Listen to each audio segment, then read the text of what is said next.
Welcome to the Sleeping Barber Podcast. Coming off the heels of Super Bowl 59, we thought we'd bring one of our friends along. Vanessa Chin, SBP of Marketing at System 1, is here to discuss 4 unique ads, how they rated on their platform, and even get clarity on what a star, spike, fluency rating really are. We hope you enjoy the show. All right. Well, welcome back to the Sleeping Barber Podcast. Today, we are so lucky to have Vanessa Chin from System 1 joining us. Vanessa, thanks for jumping into this conversation. Excited to be here. Thanks for having me. Yeah. So Super Bowl just happened. Super Bowl, widely known as one of the biggest marketing moments on the planet. Super Bowl ads are a really big deal. You've got 113 million viewers that we had this year's Super Bowl. 15% of the viewership came from Tubi, which is kind of interesting, just changing of platforms a little bit there. Everybody has probably heard that it's an $8 million spot, which is not a small amount of money. Jesus. Which I found was up $1 million from last year. I don't know if that's what people actually pay, but still, it's a lot.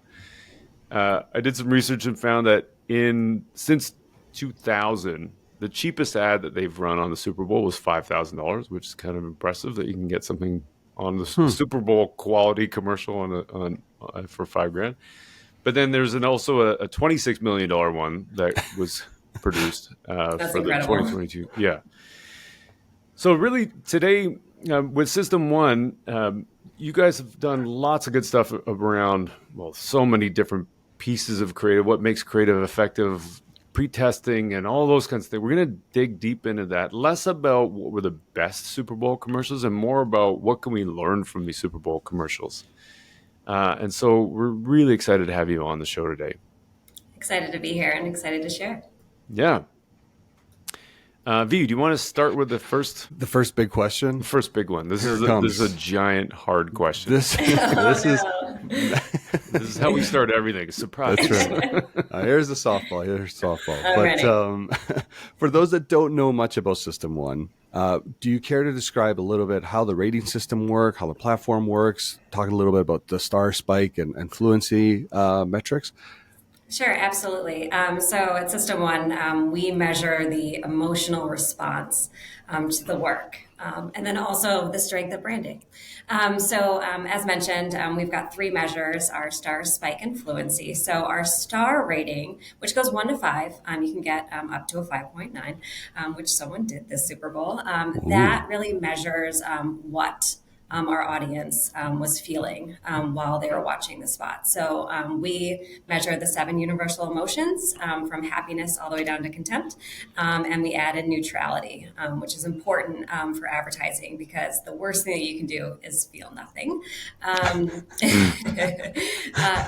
our second measure is spike. And that is really 2 components. We obviously just mentioned what the audience is feeling, but how strongly. So we measure the emotional intensity on a 3-point scale. And then also a measure that's called fast fluency. So how quickly did someone recognize the brand while they were watching the work? And then our third measure is fluency, which is by the end of the spot, how accurately did you recall the correct brand? And in terms of our survey, what's also important is that we survey real people. It's a general, representative sample, across America of how did people feel, essentially how did people feel about the work? So that's really important for us. So that's what we do. Do you mind just how does this survey happen? Is it targeted or is it everybody or how does that actually roll out? Sure. So for the purposes of Super Bowl and our typical process, kind of entry process for testing is a generally representative sample of 150 people across America, but we also can do custom samples. So really a lot of different brands have their own priorities for target segments, and we can do that as well. And the way that it works is we actually work with a third party who distributes the sample across the country. Cool.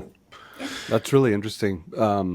first of all, when I think about the three measures, and then even having the star rating up front, kind of get that sense on how the ad performed.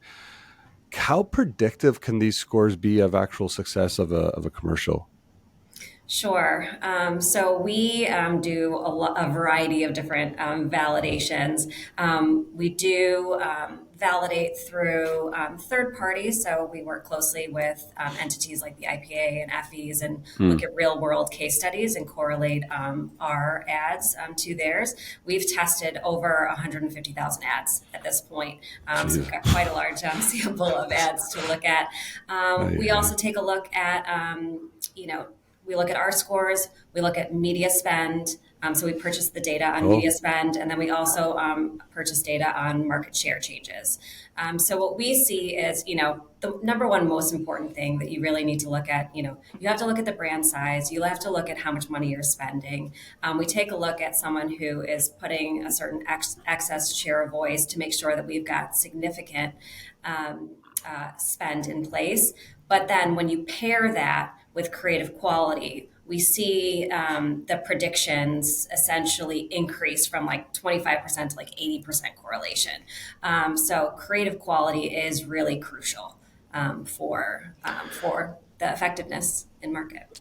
So if I can just sort of clarify a little bit of that, you controlling for something like excess share of voice, all things being equal in two campaigns. Let's say campaign A spends, I'm just making it $100 on an ad campaign, and campaign B spends $100. And let's say that's an equal amount of share of voice that they've got. The one with really good creative will have a much more likely impact on the outcomes of things like actual growth, like market share, penetration, that kind of stuff. Yes. So our star rating is really measuring that long-term market share increase. And then our spike rating is really predictive of that first 6 to 8 weeks post-launch. Super interesting. I didn't know that. I guess that's why you're here, Vanessa. Yeah. Yeah, well, and I mean, I imagine there's a whole bunch of differences between industries and categories and things like that. When it comes to Super Bowl ads, how do Super Bowl ads compare to regular ads? I mean, people are spending a lot of money on these things, making these things and distributing them. So are they better? Are they also Super Bowl worthy ads? Like, are they that much better than other regular ads?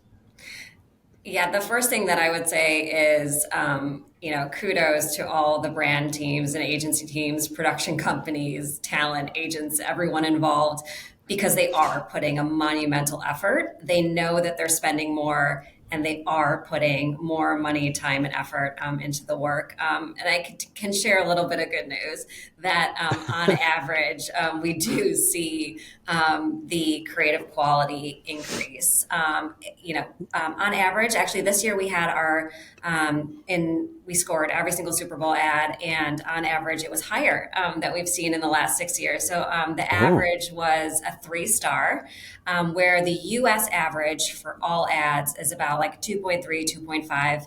And this was the first time in a long time that we broke into an average in the 3s versus the 2s. So it actually was a banner year for Super Bowl advertisers. It's super interesting. You would want an ad that you're investing $8 million in, at least in media spend, yes, to have a huge impact. So it's kind of cool to hear that also is translating into creative quality of those ads as well. Yeah, absolutely. And it is important, it's important not to have a one and done, right? So I think for me, the most impact that you can make is having the Super Bowl ad really connect to what you're doing the rest of the year. So you may, turn up the dial on your approach for Super Bowl, but how does it connect to how you're living and breathing as a brand year round? Seeing as you also get access to some of the media data, media buys, et cetera, through your research, has there been almost that a number or a ratio between how much to spend on the ad versus how much you can spend on media, like a 3-to-1, 2-to-1. Have you seen anything like that or any trend come like that? In terms, just if you could repeat the question in terms of investment. Yeah. So your ratio from Production to media investment. Yeah. Oh, I haven't looked at it from a System 1 perspective, but before System 1, my life before that was brand side and agency side. Right. So kind of pulling from that, a little bit of a 90-10. So try to spend 10% on production of what you're spending in media. Yeah. Okay. That's funny. Like, yeah, that's a massive ratio. Like, there's so many people that would spend money on a commercial producing it, but then not actually distributing it. I see it all the time. Yes. It's fascinating. Yeah, it's a good rule of thumb. Wondering, like, from a system, so at System 1, I mean, you guys are probably used in a bunch of different ways. We're talking about this as a post sort of mortem in a way of the Super Bowl, and taking lessons and insights from this. But from a perspective of how you actually work and the problems you help people solve, I know a big part of what you do is around pre-testing, which has a fairly, I would say, there's a debate around the value of pre-testing, that should we, shouldn't we, and all that kind of stuff. And I just wonder if you could comment on that. I know it related to like your tagline, which I think is fascinating, which is create with confidence. Like, how does that tie into pre-testing and what you see people looking for when they're choosing to work with you guys? Yeah, sure. As someone who, as I mentioned, being on the brand side and agency side before this, I'm definitely well aware of all of the different range of emotions on how people feel about pre-testing. I think the thing that's most special about System 1 is the way that we approach in measuring emotion. And we really put the emphasis on championing creative because it's the work that makes people feel. It's the work that you want to make.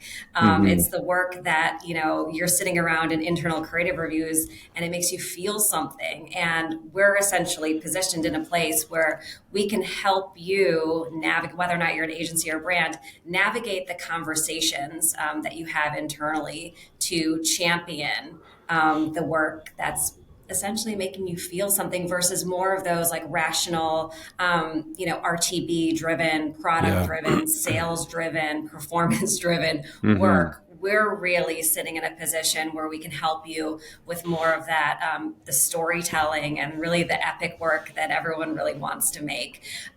So for me, that's one part. And then the second part, really coming from my brand side, the way that System 1 works, we work very fast. So we're able to essentially turn around testing within 24 hours. And so when you're in the creative development process, you don't have a lot of time. You may have hours, you may have a couple days, whether or not you're working with a production company on your, making decisions for your shooting board, or, maybe you just came back from the shoot and you're going through the edit process and you have a couple options that you want to test out. The malleability with being able to, test something, learn from it, and, have good dialogue about what's the best decision to make as you're pulling the trigger, because you can't make everything, and you only have a matter of seconds. And so for me, having the opportunity to get this kind of level of information quickly in the decision-making process is really helpful. 24 hours. Okay. 24 hours. Yeah. That's pretty impressive. It feels to me like I don't fully even understand the debate against pre-testing, because there's so many problems with creative.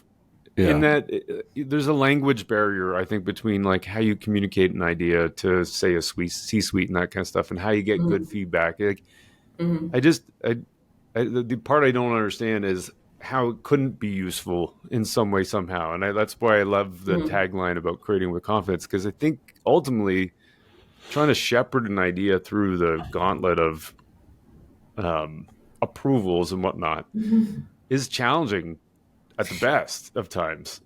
Yeah, I think there's just, unfortunately, too much time treating pre-testing as a red light, green light. Yeah, versus a an good point. opportunity to learn something right. to help you feel confident in your decision making. Yeah. The way I've seen it work really well internally is always when you have a repository of your own scores of campaigns that have done well, haven't done well, and then how they've pre-tested. And that usually everyone can recall the one campaign that did really well when you use that internally as a litmus to say, remember when we did this and it was resounding well, here's how it scored. This one's scoring at par or better or under or whatever. And I think that removes a little bit of that barrier of like, do we trust this? Do we not trust this? And things to that effect. And when you can compare internally, then all of a sudden it just unlocks the gates. Like, yeah, keep going. And I think that's the biggest benefit. There we go. Let's just use benefit. Yeah, I was going to use a bigger word, but having conversations. That's okay. Being able to navigate. I mean, that's the other thing that we liked, that we pride ourselves on with System 1 is how easy our reports are to read, and it really is. Yeah. It doesn't matter if you are, someone that's sitting in marketing or outside of marketing. Our reports are simple, short, easy to read, easy to understand. And that's really important to kind of bridge those gaps, to have productive conversations to sell the work. And I have to say, I love how you guys share this stuff on LinkedIn as well, right? Like you'll do some of these and here's how it tested in the moment and things like that. And you're right. It's so easy to follow. And I know we're going to get into it like right now. Yeah. It's so easy to follow. I think everyone can see, oh, that's exactly the emotion I'm seeing or I'm feeling when I'm seeing this. So it's really interesting. So how about we start getting some examples? Yeah. Great. Vanessa, maybe we want to set this up. We're going to, for everybody listening, this is a bit of a different thing because we're trying to show video, and I know this is going to be an audio for some people. So we're going to figure out a solution around this. But to set it up, Sure. we've got one of the things we want to learn from is an example around cost of dull ads, which was a bit of work that you guys had participated in with, I believe, is the IPA and Peter Field and Adam Morgan as well. That's right. So just to kind of tee it up, do you want to talk about Reese and Don't Eat Lava and why this is a good fit? Sure. So in the, in our white paper, The Extraordinary Cost of Dull, I mentioned at the beginning of this podcast about how a discussion on neutrality. And there's often a discussion in creative meetings about building tension and making people feel, and that's obviously incredibly important to our measurement. And we wanted to have a robust discussion on how important it is to make sure that your audience feels nothing, that they don't feel nothing. So what we do is we actually take a look at those neutrality scores. And see, how is the work performing against neutrality and who has the least amount of it. And so it's okay to have negative emotions, and it's okay to build that tension. Not everything has to be happiness and sunshine and rainbows. Just make sure that you're not neutral. The first example that we're going to show is Reese's Don't Eat Lava. The agency is Eric and Kallman. This is incredible work. We'll debrief afterwards, but what you'll see, so we're going to watch the spot, and when you're watching our video, you'll also get to see our face trace, which actually shows you how the emotions change second by second. And then our Fluency, which is the recognition, how quickly does someone recognize the brand, and then how strong is that brand recognition towards the end. Ever since Reese's came out with their new chocolate lava big cup with a delicious layer of chocolate lava, people visiting the lava flows have been pretty confused. That stuff looks delicious! I want to eat lava! It looks so good! Just a little taste! Don't eat lava, eat chocolate lava. Get in my mouth, lava! Don't eat lava, eat ooey gooey chocolate lava. It's lava time, baby! Don't eat lava! Eat new Reese's chocolate lava big cups! Maybe just as a starting point, the face trace emotional response, can you just talk us through like what we're seeing here on these curves a little bit? Sure, absolutely. So unbelievably, this is 100% positive emotions. So you've got surprise in the dark green, and then happiness in the light green. And you see those measures. You see the happiness build over time, which is what we really like to see. As you continue to see the work, it makes you happier and happier, and you see that build, and it doesn't fall off, which means that the timing was right on it. The storytelling, the emotion, it just kept building. Surprise, since we're talking about the cost of dull, the surprise is the antidote of dull. So it really helps you mitigate that feeling of nothingness with the work, if you will. And so that's really important. And considering we've got, all of the danger of eating lava, no negative emotions in sight. And then on the bottom, the fluency trace, immediately, we can't talk about the Reese's work without talking about how strong they've built their distinctive assets and their fluency over the last few years. They have been incredibly consistent with their humor and with the use of orange, and really just the overall intensity of the work. You see it, it's Reese's, and you can see that in the fluency trace. It just shoots right up from from the onset. I know it's small, so it's going to be hard for people to see, but I think that's almost within 4 seconds. Yeah, you almost have peak fluency trace, meaning that most people recognize this within 4 seconds of it being Reese. That's correct. Right? That's absolutely correct. Yeah, a 97 fluency score. So one of the things that Super Bowl advertisers and sometimes advertisers in general struggle with is fluency. Like on average, we'll see like 80, 85. This is a 97 out of 100. Really, for all intents and purposes, nobody left the spot without knowing it was for Reese's. Yeah, which is really important. Especially if you're spending not that they spent $26 million on this, but it's a thing, right? Like you want to earn, or you want to be recognized for the thing you're investing in. Absolutely. The other part that I find fascinating when we talk about dull ads, a lot of people would say, emotion is really important as the antidote for dullness. But then you get down this path of where almost instantly people feel like there has to be making people cry. You know what I mean? And what's interesting to me is there's at least 6 other emotions that you guys are tracking here, not just the crying emotion. Sadness. Emotional response to advertising can sometimes get stereotyped in turn. I think I kind of mentioned it, like sunshine, rainbows, or it made me cry. Now, one of my favorite Super Bowl ads of all time did make me cry a little bit, and that's okay. But what we really talk about is, did you entertain? Did you entertain us in some way? And Reese's has this slapstick humor. They used it last year in Super Bowl. They're using it again here. They're making us feel something really positive. Yeah. Does it have to be like, this is also one of those things where if people want to replicate this, my first thought was, it has to be nonsensical. And like the lava, I get the tie-in between what's inside of the product to lava, but it's also weird. You know what I mean? Like trying to imagine pitching this. We're going to have people trying to eat lava coming off them. And like you hear that and you might go, what are you talking about? So does it have to be, for it to be emotional? Does it have to be nonsensical? Or is there what's the takeaway for other brands that are looking at something like this? Yeah, certainly Super Bowl is a time where a lot of really interesting creative comes about. I think this year, in terms of some of the emotional performance, we kind of categorized it as wild, not weird. I would kind of categorize this as wild, where maybe some of the other brands were a little bit weird, which actually create a little bit of disgust.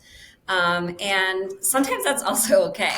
The key to success, with our measurement and what we find in terms of like predictive effectiveness in market is being able to resolve some of those emotions. So if you see those negative emotions like disgust or contempt or things of that nature, it's okay to see those kind of earlier in the spot as long as you Right. resolve it feeling positive about the brand at the end. And, when you're talking about 15 seconds, 30 seconds, 60 seconds, that's not a lot of time to emotionally recover.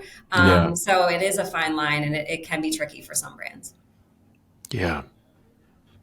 When it comes to, I'm going to just keep firing questions, but is there one emotion that's better than another, or does it matter so much that, like, if you're looking for impact, it just has to have emotion? Yeah, based on, as I said, we've tested over 150,000 ads. Happiness is absolutely the number one driver of effectiveness in marketing. That's good to know. Interesting. Yeah. So for Reese's, we see that they got a 4.1 star rating, a 1.7 spike rating, and you'd already talked about Fluency reaching a 97. That's For all right. intents and purposes, we can give Reese a big thumbs up on they nailed this ad. Is that an accurate statement? Yeah, they crushed it. Amazing. Okay. You guys set up the next one. I'm just going to toggle over between screens to get this one set up. Yeah, it's Budweiser. All Probably one of what they've been doing for over 30 years. I think they've been part of the Super Bowl, if I'm not mistaken. And I don't know if everyone knows this, but there's the Clydesdales. Sorry, the Clydesdales have been part of the Super Bowl ads for over 30 years. But there's a way that they actually choose the Clydesdales. They need to stand at least 18 hands tall, which is roughly 72 inches, 183 centimeters. At the withers, when fully mature, they need to weigh between 1,800 to 2,300 pounds, which is also really interesting that they have a weight limit. A gelding with an even temperament and strong draft horse appearance, and need to be at least 4 years old.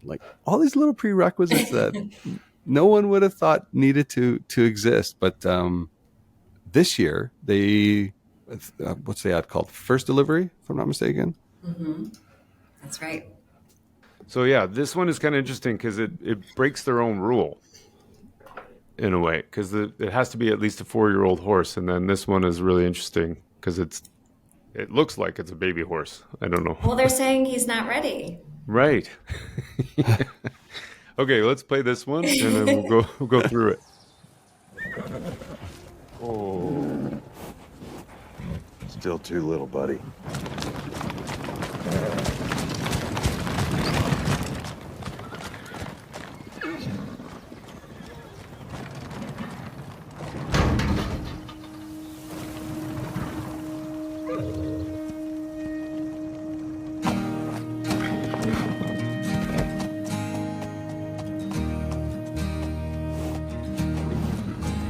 There's a reason for the sunshine sky, and there's a reason why I'm feeling so high. Must be the season when that little light shines all around us. So let that feeling grab you deep inside and send you reeling. Where you looking high, just feel the thunder.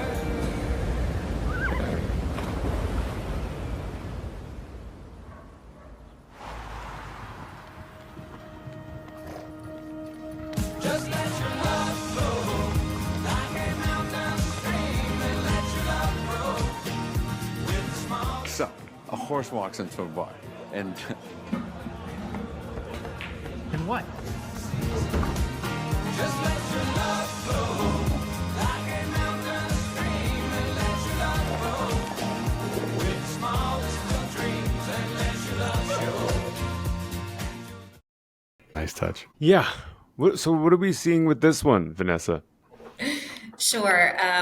So one thing to note on this one is, so Budweiser released a 60-second spot before the Super Bowl. And when we tested it, it would have made it into our top 10. But during the game, they ran the 30-second version, which cuts the story a little short. And so it was eked out of the top 10, but certainly it was a fan favorite. There's a lot of things going on here. One of the things that I had been thinking about pre-Super Bowl was, do Super Bowl advertisers have baby fever? There is there is a reason why puppy monkey baby was a thing. When you have animals or you have babies or dogs, it does elicit a strong emotional response. And what you're seeing here in the emotional trace, significant happiness. One thing that I talk a lot about when I'm looking at the work is the role of music. You cannot underestimate how crucial your music choice is. And when it comes to production budgets, which we were talking about earlier, music doesn't always get the same love as, you want to find the right director, productions are expensive. And then you think about, a music track on top of it. And sometimes it falls off, but it can really, really make the difference. And I think that the music really makes a difference here. But what you're seeing is a variety of emotions. So strong happiness, as I said, a little bit of surprise, but you're also seeing some of the negative emotions. So contempt, and sadness. And that's a little bit because the horse was left behind. So that was what I was talking about, that building of that tension. And it's okay. It's okay to have that tension, because that's essentially what makes the best stories, is having that tension to work against. And you see them use that really successfully here and resolving it with continued increased happiness through the rest of the work. And then you're also seeing incredible fluency. Actually, I think even the 30-second spot had 100% fluency, if you can believe it. Everyone knew from, the building with the Budweiser on top, the way that, the location is so Budweiser, the horses, the barrels, the crown, just start to finish. They really used all of their distinctive assets. And obviously they've been using the Clydesdales for some time. And that's really, creative consistency is so important when it comes to the work. And it doesn't, just because you have strong, consistent, distinctive assets and you use them doesn't take away anything from the story at all. If anything, it fuels it. What I absolutely love about this one, and you highlighted the fact that all the different emotions, I count 5 different emotions came out in this 60-second spot. You have everything from surprise to happiness to fear. You talked about contempt, but even sadness.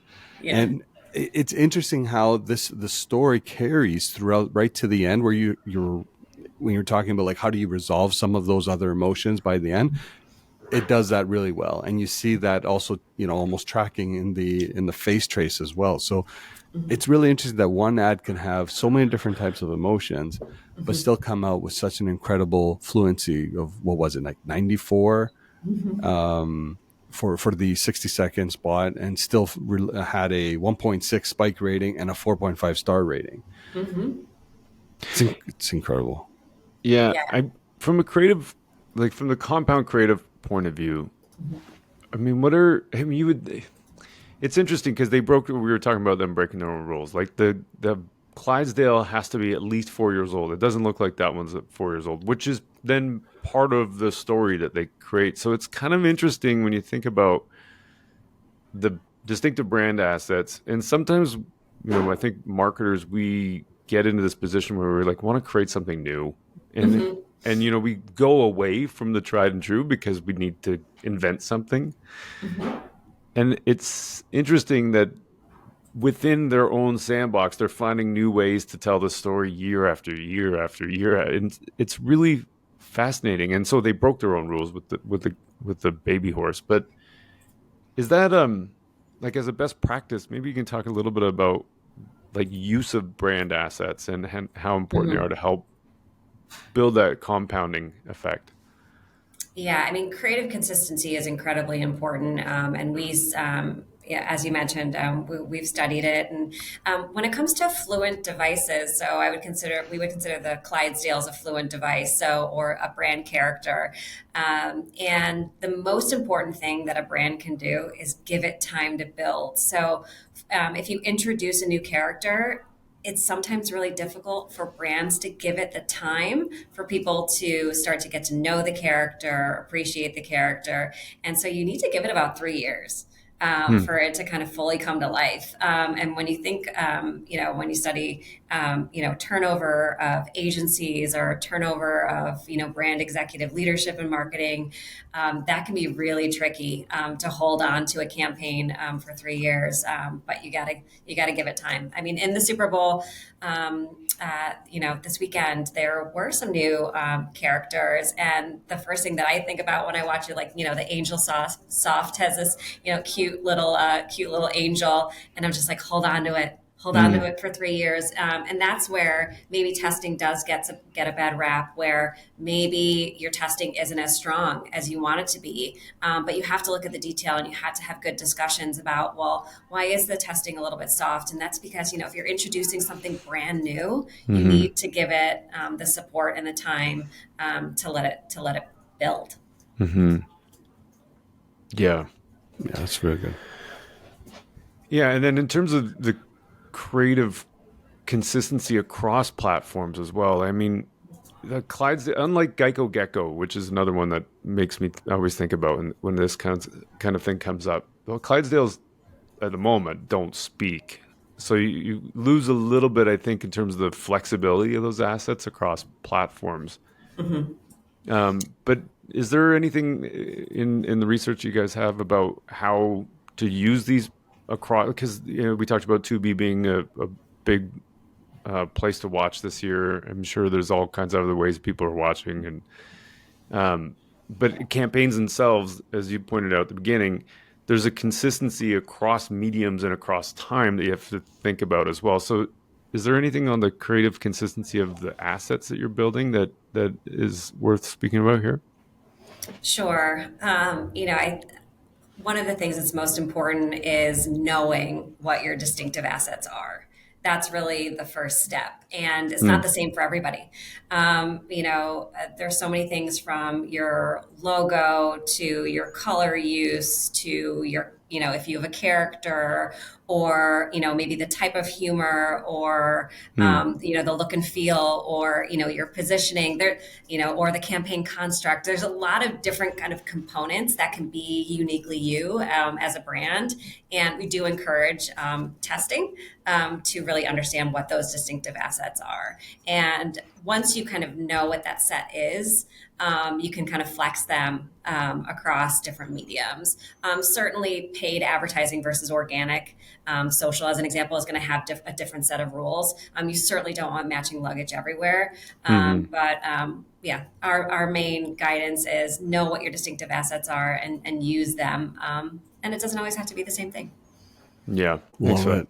Okay, I'm going to switch over to the next one. Go ahead and tee this one up. I think we're shifting gears into the use of celebrities. Uber Eats featuring Matthew McConaughey always seems to find his way into Super Bowl ads. I don't know if it's just me, but he's always in and around there.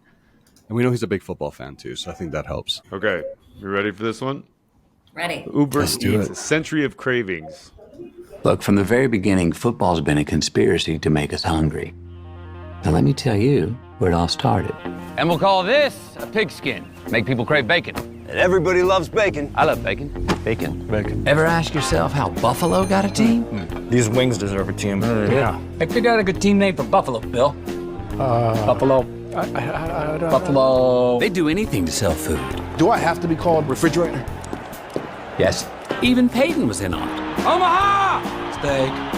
Omaha! Steak. And they're still at it. This year, we got a halftime show presented by an apple. In a stadium named after a salad. Matthew. Yeah. Hey. Sorry. You want me to make a movie about a football conspiracy? Come on, Greta. Bacon's in. Everybody loves bacon. No one believes that football was invented to sell food. When football makes you hungry, order Uber Eats. I think that's amazing. Yeah, you guys challenged me to think outside of the top 10 because this is not a ranking reveal. This is actually my personal favorite. Oh yeah. Yeah. So I think it's great. For me in terms of who really showed up strong, not just on Super Bowl, but for the football season in general. And Uber Eats introducing this idea of a conspiracy, connecting football and food, I just think was incredibly smart and made me laugh all season long. And I think it didn't even make it into the final edit, but calling, Super Bowl LIX, Super Bowl licks. It was just one joke after another. And, in terms of use of celebrity, the thing that you can do to really enhance the work is put the celebrity in a role that is most comfortable for them. So whether or not that's, Haagen-Dazs using the Fast and Furious folks as the Fast and Furious folks, or, Matthew McConaughey in this role here of this kind of slick kind of sales guy, in a way, it was a role that was, comfortable for him. He wore it well. Obviously seeing the other celebrities kind of play themselves, is comfortable. And so, for System 1, obviously we analyze all the ads, and a celebrity use isn't essentially your ticket to success. It's not going to hurt you. It does help certainly with attention. It helps with emotional intensity. It helps with that spike score. But for it to really work well from, a long-term brand building perspective, putting the celebrity in the role that they're known for does help you in this case. Yeah, there's a eMarketer chart that I found in 2020. The percentage of Super Bowl ads that featured celebrities was just over 50%. And in 2023, it had crept up to 74%. So every year there was an increasing number of Super Bowl ads that were featuring celebrities. When I look at the Fluency rating, and I'm not no expert, but I kind of think about Matthew McConaughey in a whole bunch. He's like George Clooney in a way. Like they're in so many ads. Like Salesforce is one that I know he's invested in or involved in a lot. So is there a double-edged sword with celebrity where you've got on one hand, people know who they are and they pay attention, but then on the other hand, they also are tied to so many other brands that it kind of detracts from your brand? Is that a thing? It can.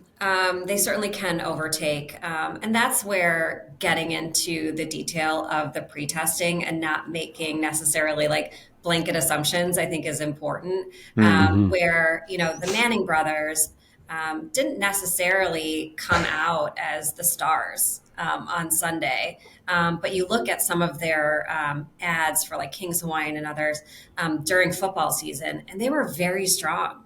And so, in the case of this, one of the things that happens with Super Bowl is not just using one celebrity, but actually putting a bunch of celebrities in one spot, and that can overwhelm the work.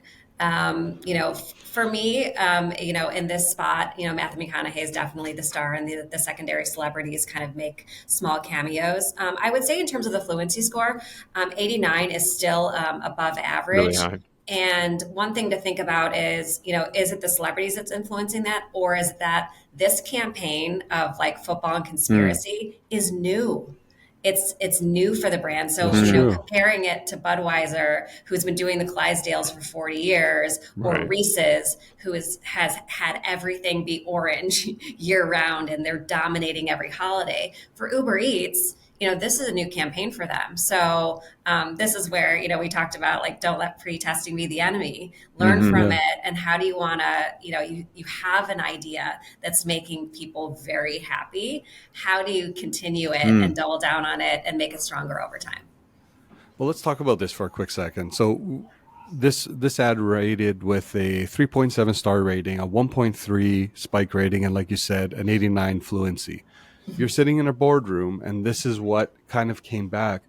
I don't see a reason not to run this ad. Am I mistaken in that assessment? So I think I mentioned that the average Super Bowl score was a 3, and this is a 3.7. The other thing that we look at is category standouts. So this particular ad is at least one star score higher than the category average. Right. And so this ad is outpacing their competition. Yeah. And that's really something that is important that we look at as we think about championing the work. I think I'm with you, Vanessa. This is by far one of my favorite ones for this year.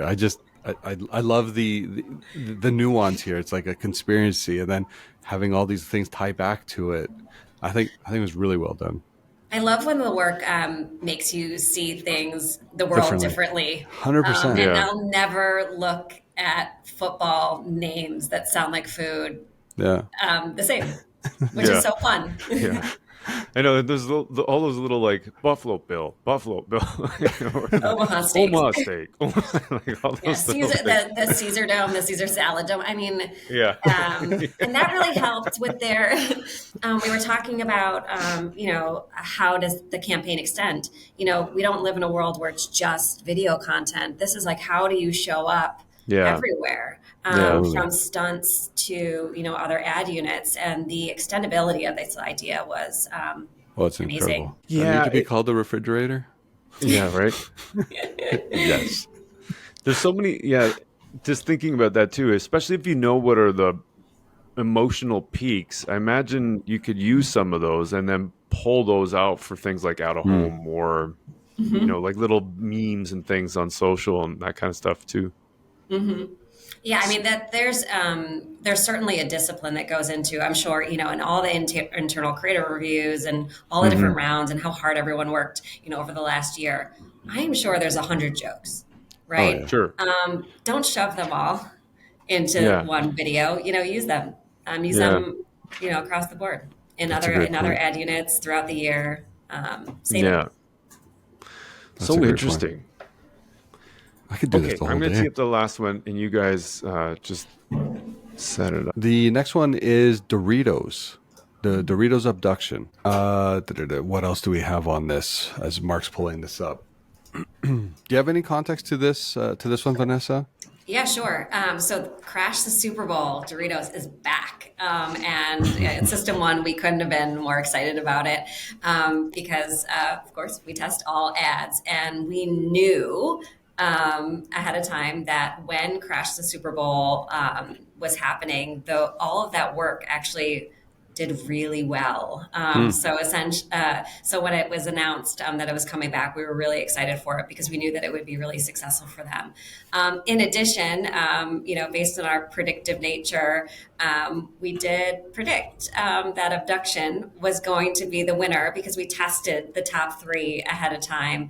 And this was by and far elicited the strongest emotional response and expertly branded, which for me is, I know we're going to get into the analysis, but, while we all know and love Doritos, this was done by 2 gentlemen who, hadn't worked with the brand previously, right? And so we always, as me as like an ex, brand person, you always think that the brand best. It's just really fun to see, Dylan and Nate really succeed with this work. So we'll take a look and then we'll analyze. Oh boy. All right. Aliens. UFO detected.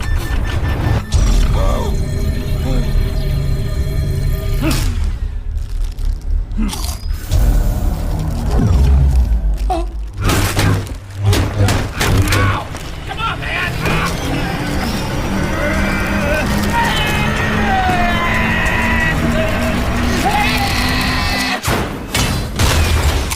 Dorito. Yeah. Yeah, you know what's interesting about this one, the Fluency thing? I'm just going to pull this back because within the first second, I think, they've got the Doritos bag there, and it's vibrant color, so it kind of pops out in amongst the dull background of that shot. Mm-hmm. But then it takes a while for it to get to the brand fluency that we saw in some of the other ones, recognition, which I thought would be, it just surprised me. And not that that's bad or good. It just surprised me compared to what we've seen in some of the other ones. The score overall is super high. Mm-hmm. It just didn't get to like 100 in the first second, which I thought it would have. Oh. Yeah. I mean, I think definitely like a slight nuance there, but with its spike score of 1.67, that's fast fluency and emotion, and it was exceptional on both. I think that they didn't, the 2 gentlemen that created this work, they didn't shy away for the distinctive assets. So showing the bag, the iconic bag, right from the get-go, it was an incredible use. And the crunch, and the boldness of the sound effects, and the physical comedy. They've really embodied Doritos really, really well. It's really fun work, really, really strong.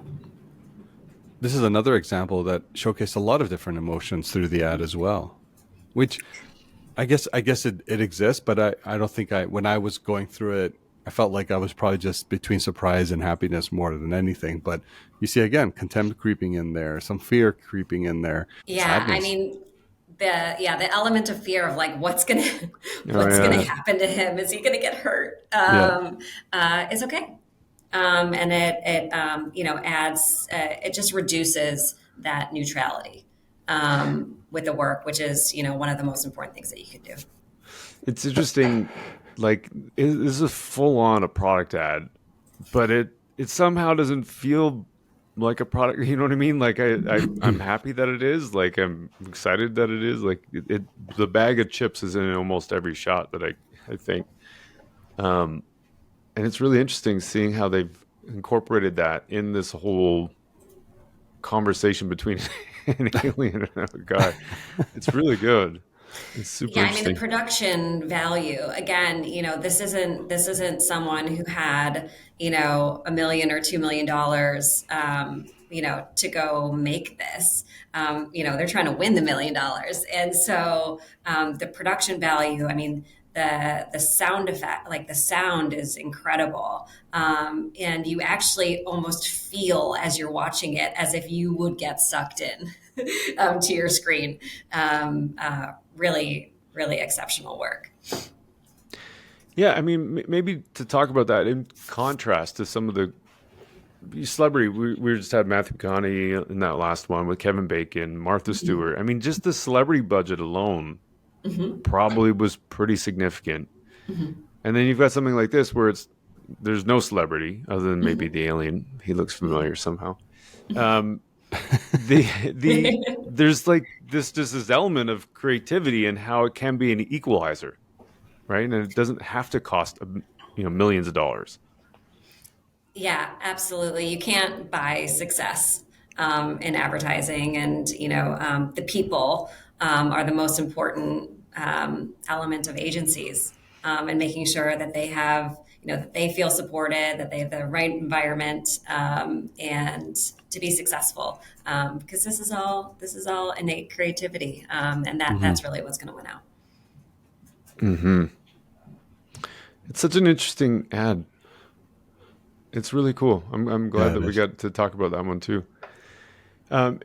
Is there any other keys about brand fluency that you think matter? I mean, with Doritos, is the playbook that we would take from this, is there anything that we would learn from that one that every brand should think about? Yeah, I mean, I think one of the things that a lot of brand teams and agencies are grappling with right now is, how, especially in the heavy streaming digital world, is how do you grab that brand recognition within the first 5 seconds? And I think that's where, obviously from where we're sitting, pre-testing can really help you. We do testing outside of this platform. We also have a tool that's called Test Your Distinctive Assets, and really understanding what they are, and then using them and see how they come through. So, with Doritos, they've played around over the last few years with the triangle. That's really iconic for them and works really well for them. Obviously, this kind of dark, they use a lot of black, they use a lot of dark filmmaking. Yeah. Obviously, the red iconic bag, or, the blue Cool Ranch, playing around with some of those distinctive assets and seeing how quickly you can capture that recognition without necessarily having to do the dreaded logo over watermark over the screen, which everyone's trying to avoid if they can.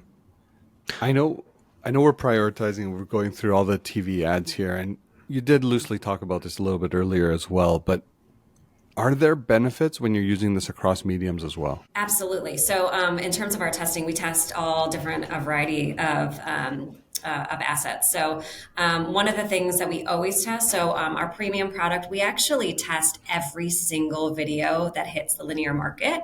Wow. But we also, for our clients, test everything from, digital assets, doesn't matter what it is. We're actually, working with TikTok.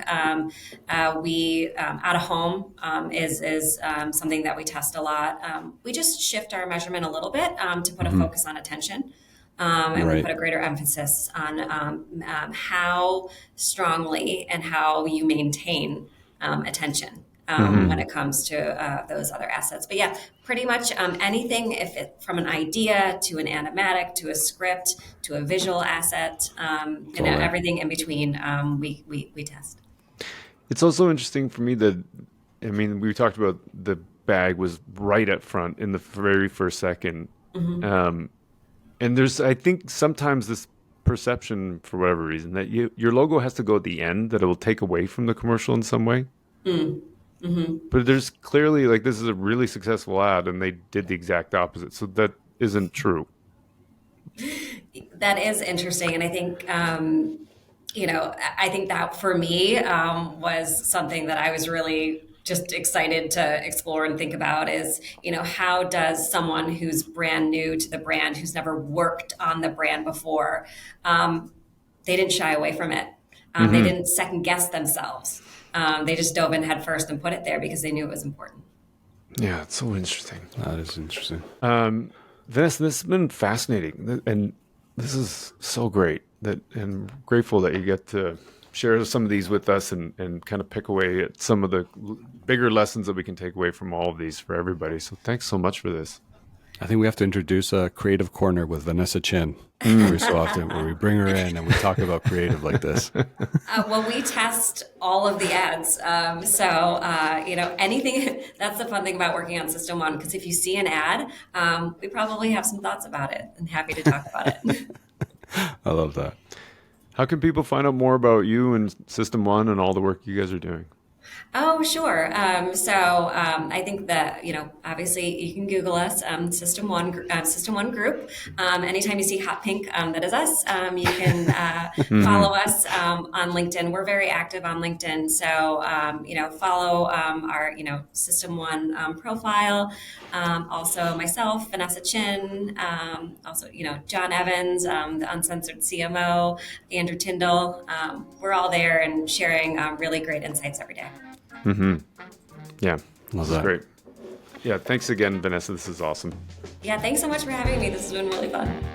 Wait. Don't leave yet.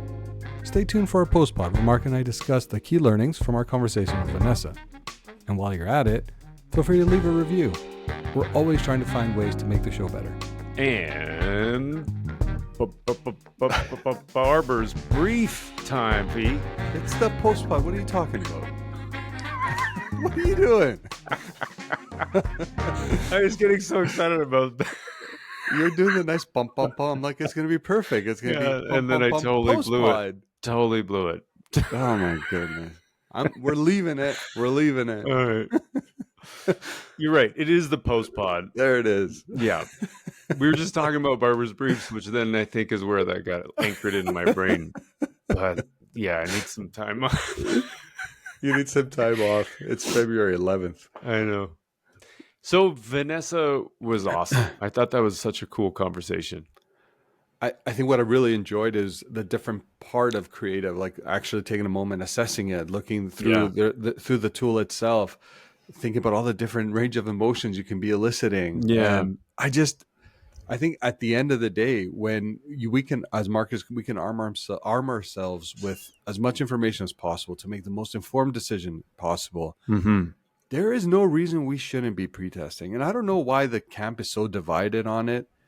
Like, it's not a bad thing to have if you can afford it, right? Yeah. Well, what really struck home for me when we were talking about the different kinds of emotions. Yeah. And then that you have anger, that you have sadness, that you have misery. I can't remember the other. Fear, contempt. Not such an important, like that it's there isn't a make or break. It's more how you resolve it. And then, which made me think about Yeah. just the craft of storytelling that, Totally. to sound cliche, but there is a craft there and an importance of like, what can you do in that time frame to I create this agree. sort of emotional roller coaster, so to speak, but then have it resolve in a 30-second window Yeah.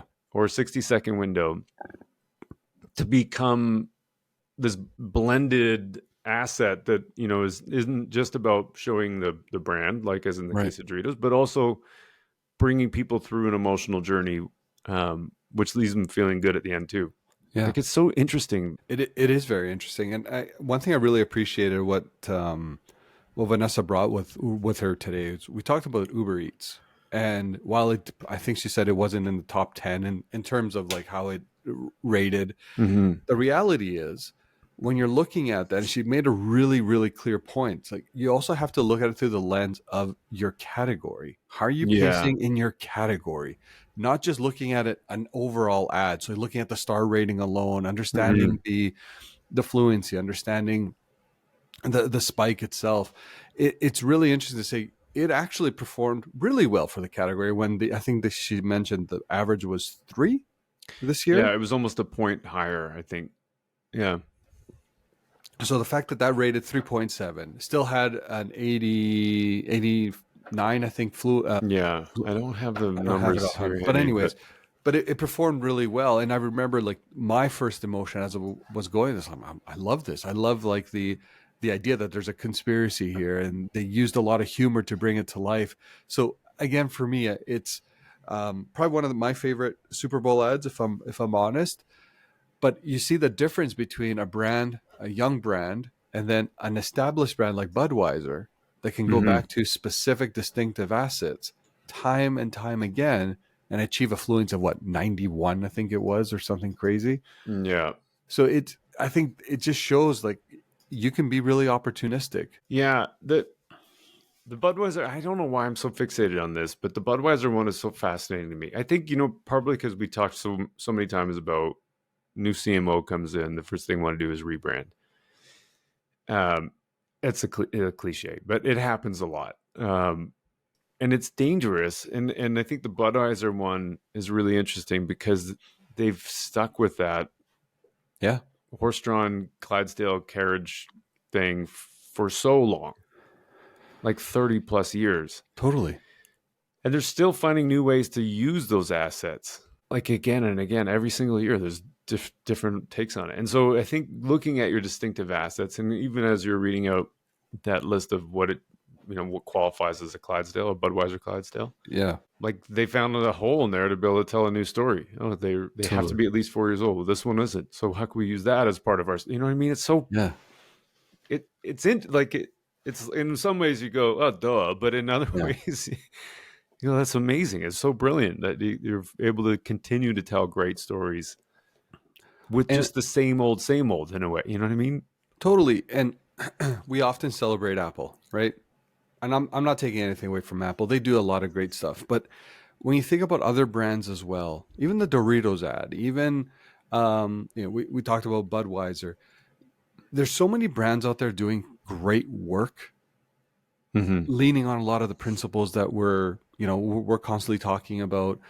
And we have to, I don't know what I'm trying to say here is just we as a community have to be looking outside of some of the tried, tested, and true and to really try to find some more of that inspiration. The fact like Doritos took things in a different direction, but it was still very distinctly Doritos. I thought was really interesting. Uber Eats, last year it was the Beckhams, right? This year they pivoted. So it looks like celebrity is part of their strategy, which is fine. They're playing with it. They're seeing where it takes them. But I would argue that you still knew that was like an Uber Eats ad just by the way some of the branding was coming up through the ad itself. So anyways, I don't know what I'm trying to say. Celebrate all creative. Yeah. Well, and especially good creative. I think it's masterful the way they've crafted these things. And I think when you have the chance to chat with someone like Vanessa in System 1 and you can see the emotional ratings and you see the fluency scores in line with, as it's happening in real time with the ad it's playing, you begin to realize how much care has gone into each frame. Yeah. That's a great point. And the vision of each of the putting all these frames together to make this cohesive story that works together is really good. And I think if nothing else, like in some ways, pre-testing helps you appreciate that. I agree. That craft even more than you had before. Because otherwise you just see something and go, I don't like it. Yeah. You know what I mean? Yeah. Or you like it. I don't know why, but I like it. Yeah. That's a great point. What did I want to quickly bring up? It was just she talked about the Budweiser ad where the 60 did so well from a rating perspective, but they ended up airing the 30 during the Super Bowl, which, still performed better, but it shortened the story because this one had a story to it, right? So you almost needed to watch it in its entirety. Yeah. But again, it's one of those things where I know we keep going back and forth on, what is the right thing to do. And you shouldn't have to try to change your ad to accommodate. You should have just ran the 60 if you could have. Probably would have cost them a lot more money. Let's be honest here. Yeah. But I thought that was interesting. That was interesting as well. Yeah. The other one, we talked about it a little bit at the end too, for me, that was fascinating, but just that creative itself is an equalizer. And so you can take, quote unquote creative risks. Mm-hmm. But you don't need to have a $15 million budget for celebrities to compete.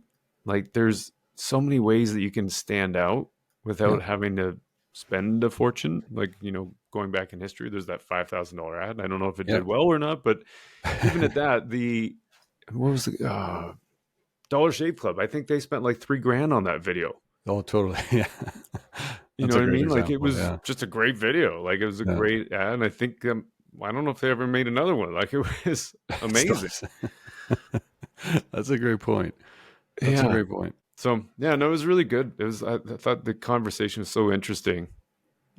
Yeah, the one thing I'll just quickly end on is, and I think Super Bowl is a point in time, and advertisers probably use it more from an entertainment perspective. Yeah, because I think people are expecting to be more entertained during something like that.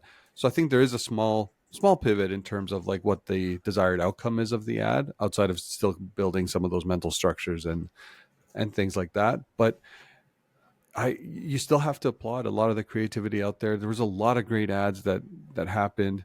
One thing we should do is actually cover all the Canadian ads as well. True. That's something we could do. Yeah. Well, we'll have to have her back. We have to have her back. We'll do a Canadian only edition. I wonder if Canada, maple syrup and beaver tails. Let's get after it. Let's do it. With a side of poutine. Oh, yeah. Okay. Anyway, that was really fun. That was great, man. Yeah. Thanks for chatting, B. Yeah, of course. Have a good one. You too. I'm going to go. I just heard the blender going. I think there's some profitability in the mixer upstairs. So I'm going to go check on that. Oh my goodness. I can't keep up with you these anymore. I got to get better. I don't have anything. Well, you've got a lot. I mean, I started with barber and not post-pod. You're doing okay. I'm doing all right? Okay. I'll take that. That's a one small win for me. I'll take it. All right. We'll talk to you soon, buddy. Yeah, buddy. Take care.